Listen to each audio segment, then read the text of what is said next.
BookTube. So this video is to announce a new reading project, which is Harry Potter and the Philosopher's Stone. It's a reread, kind of. I did this by audiobook years ago. I never actually physically read the words on the printed page. So maybe in that respect, it's a new read, kind of. But first, let me explain why I'm coming back to this book. If you've been following this channel, you know that I've been on a bit of a reading project lately, which is to keep up with the children's books that my wife is reading.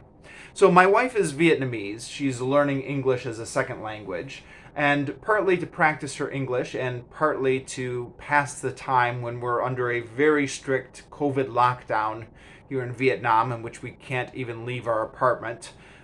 She's been reading children's books in English. And if you've been following this channel, I've been taking the opportunity to read these books along with her, or read these books after she finishes, for a number of reasons. One, to give me something to, converse about with her, but also because it's been years since I've read a number of these books myself, and I thought I was way overdue for a reread of them. There was a time in my life, maybe when I was in my 20s, when I would have scoffed at the idea of reading children's books again. But as I've gotten a little bit older, and particularly as I've been becoming more involved with BookTube, I've realized that the people who read a lot are the people who read omnivorously, and read everything from the children's books to the old classics.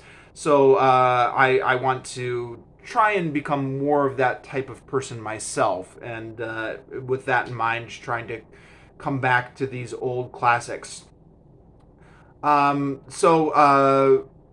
Recently, the wife read Charlotte's Web by E.B. White, which I don't have with me at the moment, but it's somewhere in our apartment.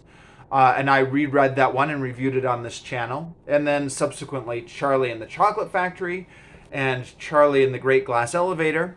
And then my wife wanted to read more, and I said, well, Roald Dahl is good, still good. So she ordered the BFG and the Witches from the local bookstore here. Fortunately, even in this COVID lockdown, we can still get books delivered from the bookstore. We can't go to the bookstore, but they deliver. But because of all the slowdown and the various police checks and stuff like that, it takes a long time to get anything delivered through the checkpoints, the COVID checkpoints.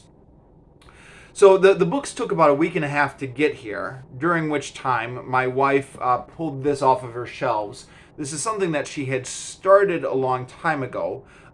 Made slow progress with it because, even though it's a children's book, this book is difficult for people who read it as a second language.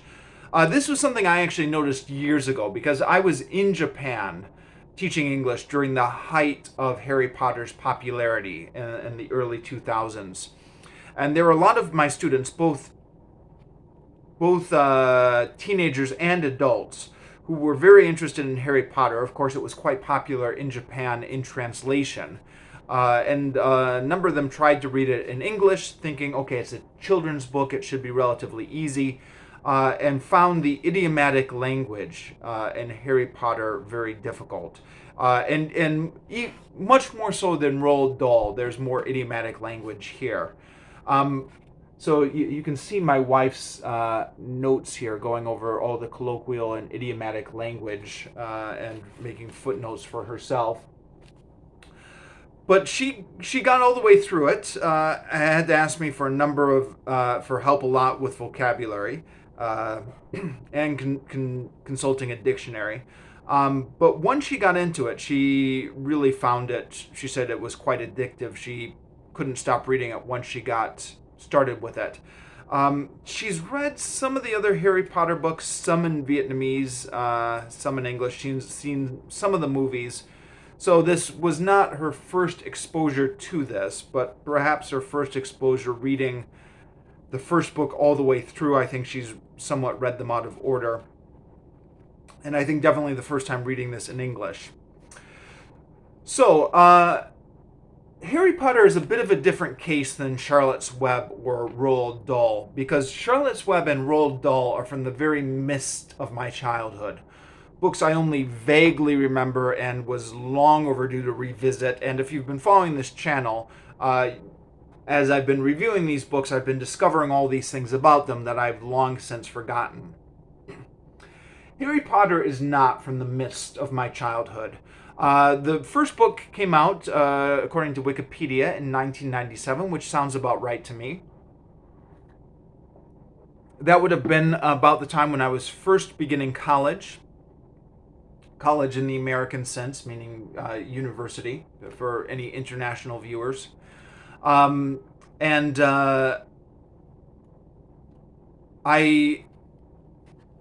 I considered myself way too old to read those books, as you do when you're that age. I think you go through lots of people, not everyone, but I think lots of people go through a stage when you're in college and maybe when you're in your early 20s, when you're a bit of a book snob. You're like, okay, I'm going to read big, serious books, the classics, or books about war and revolution and history, and this kid stuff, I'm too old for that now. But as I suspect is true for a number of people my age, the phenomenon just got bigger and bigger as the years went on, until I think curiosity got the best of us at a certain point. I had a younger sister who was 7 years younger than me, who was just about the perfect age for these books. Maybe a little bit on the older side of the target audience, but not outside of the target audience. And she really loved these books as they first came out, and so she was talking about them a lot.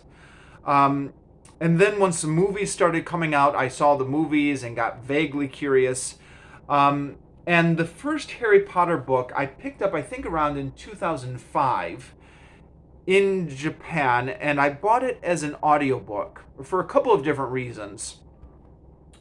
One, I was still in my early 20s at that point, so still a bit of a book snob, and unsure if I wanted to commit any serious time to reading these children's books. But I thought, well, an audiobook is different. You don't lose time on an audiobook, so I'll just have it playing around my apartment. I'll get a little bit of a taste of what these Harry Potter books are like, but I don't have to waste any time on it. And also, the movie had already come out by that point, so I was already familiar with the plot of the first movie by the first book. But also, people who have lived abroad maybe can identify with this. I was living in a small Japanese town in which my exposure to other foreigners was very limited. And I was either trying to speak Japanese, or I was spending the whole day speaking a sort of very simplified English, which was often not grammatical, because they call it accommodation. Linguists call it accommodation, where you try and match your speech patterns to the people you're talking to, even unconsciously. So you find yourself mimicking the speech patterns of Japanese people when you're talking to Japanese people to try and make yourself understood. It's largely a subconscious process. But I would get together with the other English teachers a couple times a week, and we'd realize that we were, to some extent, losing our ability to speak English at a certain level. Daily conversation and everything like that was fine, but when we would try and go into a more academic register to talk about philosophical stuff or something like that, you'd have this feeling that you knew there was a more sophisticated word than the one you were using, and that it was just out there somewhere, but you just couldn't quite think of it. And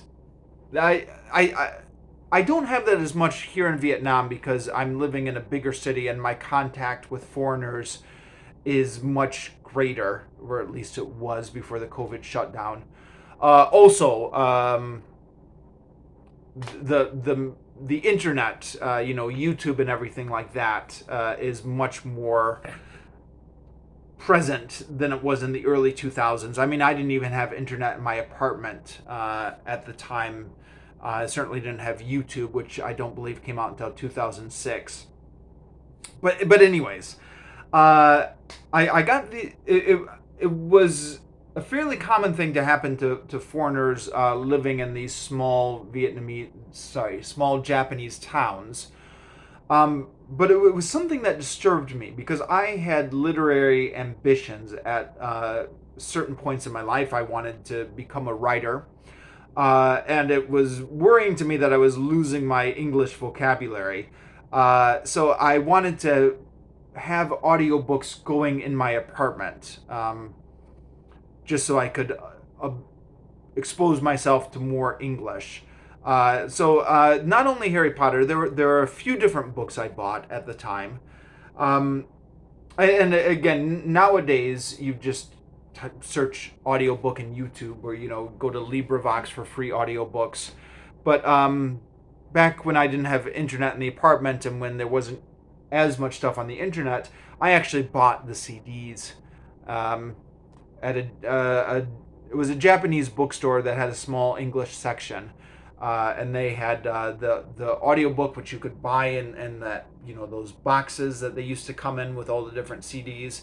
And I think I paid a fortune for it, like you did in the old days when you bought audiobooks and you had to, they used to charge so much money for those CDs, didn't they? It was like $15 for a CD or something like that. So if you were buying an audiobook with 6 CDs in it, you were paying like $100 or something. Even though the cost of actually manufacturing those CDs was pennies. In retrospect, it strikes me as somewhat price gouging. I can understand if there's a musical album you want to charge $20 for it, fine. But if you're buying like a set of CDs for an audiobook, they shouldn't keep charging you $20 for each additional CD in that audiobook. But whatever. So I had that in my apartment in in Japan. And because the purpose of this was not only to expose myself to the story, but to try and build back up my literary skills by continually listening to English in my apartment, I listened to it several times over. For several years until I moved places, and I'm not sure what I eventually did with the audiobook. I gave it away at some point or something like that. I've moved countries a number of times, so I've somewhat lost track of this stuff, but I no longer have it with me at any rate. I was quite into audiobooks for a certain period in my life and got a lot of my reading done via audiobooks. I've somewhat in the years since then, I've lost my infatuation with them because I've come to realize that there are certain books that I did by audiobook that I don't feel like I've absorbed fully because my attention wasn't fully concentrated on the book. On the other hand, though, there are certain books which I did by audiobook which I feel like I did fully absorb. And I think this has to do with the internal content of the book as much as it has to do with external factors. Some books just lend themselves to being read out loud, and some books don't.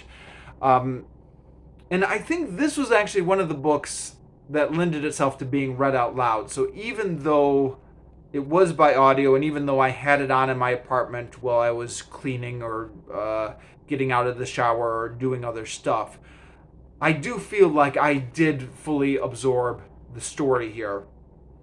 And again, in contrast to the Roald Dahl books, this was not in the midst of early mists of childhood memories. This was something from my early to mid 20s that I feel like I remember reasonably well, unlike the other books. Nonetheless, I've decided to revisit it just because I've made a reading project of keeping up with my wife's reading. Not only to revisit books I am overdue to revisit, but also just because just because I think it's a good way to try and up my reading game. Um, my wife, even though she reads these books slower than I do because she has to stop to check all the vocabulary and English isn't her first language, is in danger of reading more than I do. And I think the reason is because she does not waste time on YouTube or Twitter like I do. Um, I've have an internet addiction, which is interfering with my reading. And in that respect, she's able to just sit with this book for hours in a way that perhaps I'm not able to because my attention span has been ruined by the internet. So I'm trying to cram these books into my reading schedule, just to prove I can do it, and to prove that somebody who's reading this in their second language is not going to overtake me in my reading.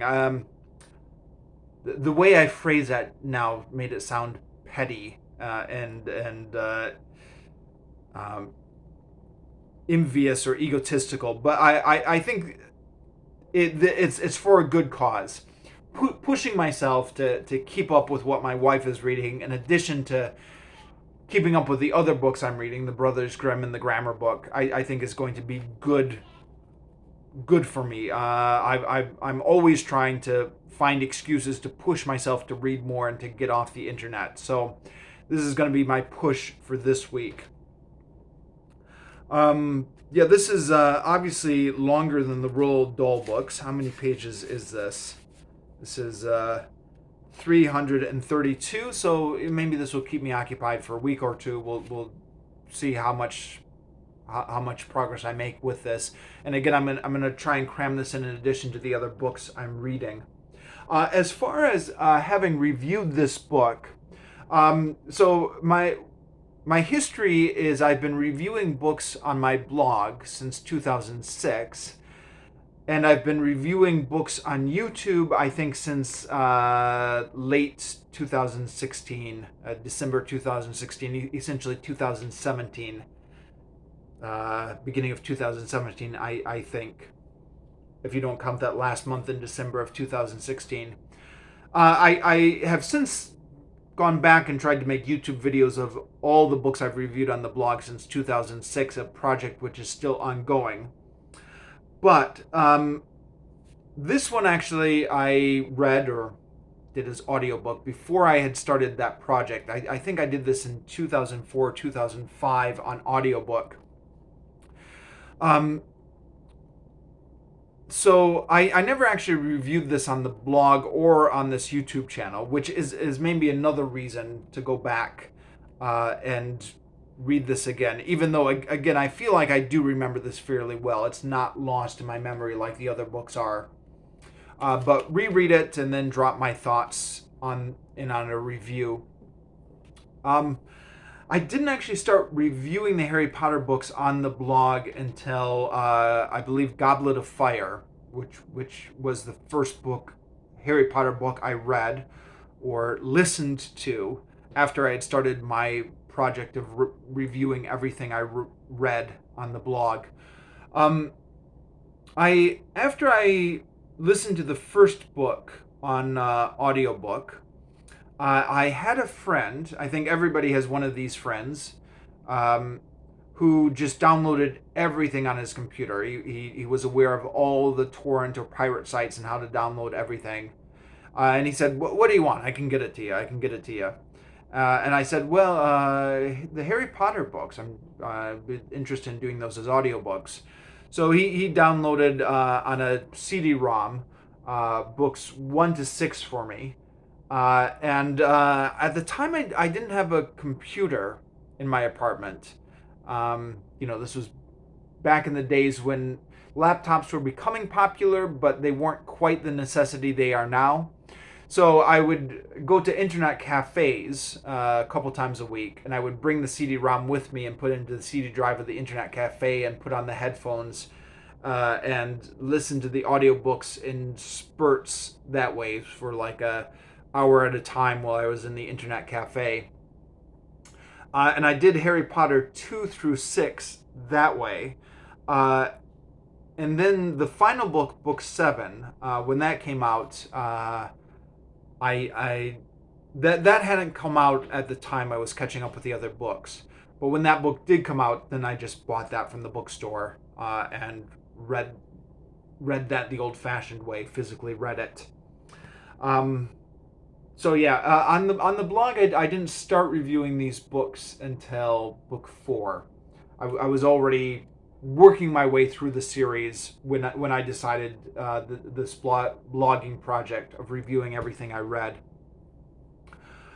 Uh, my wife is not sure if she's going to continue reading the other books in English. Like I said, she's already read some of them over the years in Vietnamese and doesn't really feel the need to make a complete reading project of going all the way through these books, or at least she's unsure. And I'm going to tailor my reading to match hers because I don't really feel a huge need to reread the whole series. But if she goes back to it, I'll go back to it as well, I guess. We did get the Roald Dahl books delivered finally, BFG and Witches. So that's what she's working on now, and that's what I'll be working on after she finishes it. Um, but for now, I'm gonna go back and reread this book. Um, yeah, and then I'll be chiming in with my thoughts on this as I go. Things I noticed upon rereading it or physically reading it for the first time. Um, and talk about this on the weekly reading vlogs. And then when I finish it, we'll come back with a full review of Harry Potter and the Philosopher's Stone. I think actually this book is was published in America as Harry Potter and the Sorcerer's Stone, right? Because we're here in Vietnam, I think this is the UK edition. Although, what was the name of the movie? The movie went with the Philosopher's Stone, right? I think the movie went with the British title, so maybe the British title is more well known everywhere now. I haven't been living in America for years, so I'm a bit out of touch with things. But anyways, starting this book from now.